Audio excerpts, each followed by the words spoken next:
Bon, le titre du message, c'est « À vin nouveau, outre neuve ». C'est une phrase que le Seigneur a utilisée dans l'Évangile pour faire comprendre aux gens qu'il était impossible de vivre l'Évangile tout en gardant la mentalité ancienne. C'est ce que nous voulons dire à nos gens. Nous sommes entrés dans la démocratie, ou au moins nous voulons entrer dans la démocratie. C'est pour ça que nous sommes allés aux élections, et voilà pourquoi l'Église s'est engagée à former les consciences et à donner une formation civique et électorale au peuple, et cela ensemble avec toutes les confessions religieuses. Pourquoi nous avons donné cette formation? C'était pour que le peuple congolais sache exactement ce que c'est que les élections. Pourquoi on va aux élections? Pourquoi on vote? Pour qui on vote? Et qu'est-ce que c'est que la démocratie? Quelles sont les valeurs démocratiques, ainsi de suite. Bon.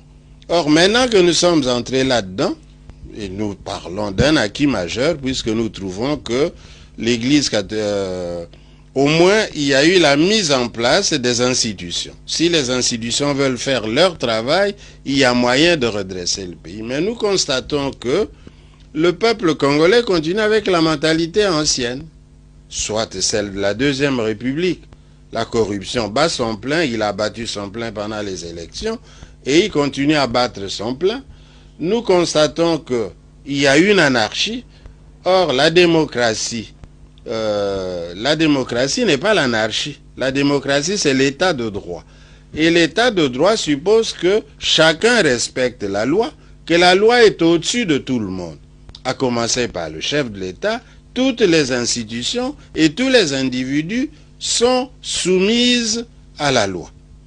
En d'autres termes, il est inacceptable que dans notre pays, on arrive à une exploitation sauvage des ressources minières et forestières, on arrive à une vie qui n'a guère cure de rendre la justice, on arrive à un ensemble d'antivaleurs dans la société. Voilà pourquoi les évêques disent, vous ne pouvez pas aller en démocratie, vous ne pouvez pas changer en gardant l'ancienne mentalité. On ne peut pas non plus vouloir bâtir un pays si l'on ne travaille pas. Donc, il est impossible d'attendre son pain en croyant que les nokos vont nous amener à manger, que les nokos vont nous amener à boire, que les nokos vont venir faire le travail au Congo. Non. Donc, c'est nous qui devons bâtir le pays et c'est à nous qu'il revient d'édifier ce Congo. On ne peut pas vouloir édifier un pays et créer tout le temps l'insécurité et en tuant les citoyens. On ne tue pas le peuple que l'on veut gouverner, on ne tue pas le peuple qui est censé être le bâtisseur de l'État que l'on gouverne. Donc, en d'autres termes, les libertés fondamentales sont primordiales dans un État de droit. Et parmi les libertés fondamentales, la première, c'est la vie. Si on n'avait pas la vie, on n'aurait pas l'intelligence, on n'aurait pas le travail, on n'aurait pas le manger, etc. Donc, il faut protéger les vies, il faut protéger, donner à chacun de quoi se développer. Il faut un développement intégral et solidaire. Et étant donné que on a l'impression qu'il y a des parties du pays dont on ne voit pas clair, on a l'impression qu'il y a certains agendas cachés, on ne sait pas trop pourquoi il y a toutes ces guerres à l'Est alors qu'en fait on est déjà arrivé à mettre en place les institutions. Voilà pourquoi les évêques alertent la population.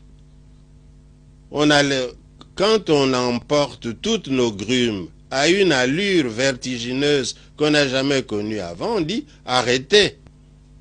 Quand on voit emporter tous nos minerais, quand on voit qu'il y a des hélicoptères et des jets qui viennent de l'étranger, qui atterrissent directement à l'intérieur du pays pour pouvoir emporter le sol, aller l'analyser, savoir quel minerai on a au Congo, si ce n'est déjà pas pour le prendre et le vendre, on dit halte.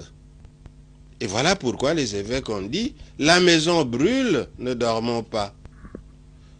Et si nous voulons que la maison ne brûle pas, changeons de mentalité et luttons contre les antivaleurs, fondons notre pays sur des valeurs. Et nous adressons aussi ces messages à la communauté internationale et aux investisseurs. Un point fort, c'est que les évêques demandent à tous les Congolais qui ont de l'argent d'investir dans le pays. Il n'est pas normal que les Congolais qui ont de l'argent gardent ces pays dans des banques européennes et que cet argent ne profite pas au pays, pendant que d'autres viennent faire de l'argent chez nous. Nous leur demandons de venir investir.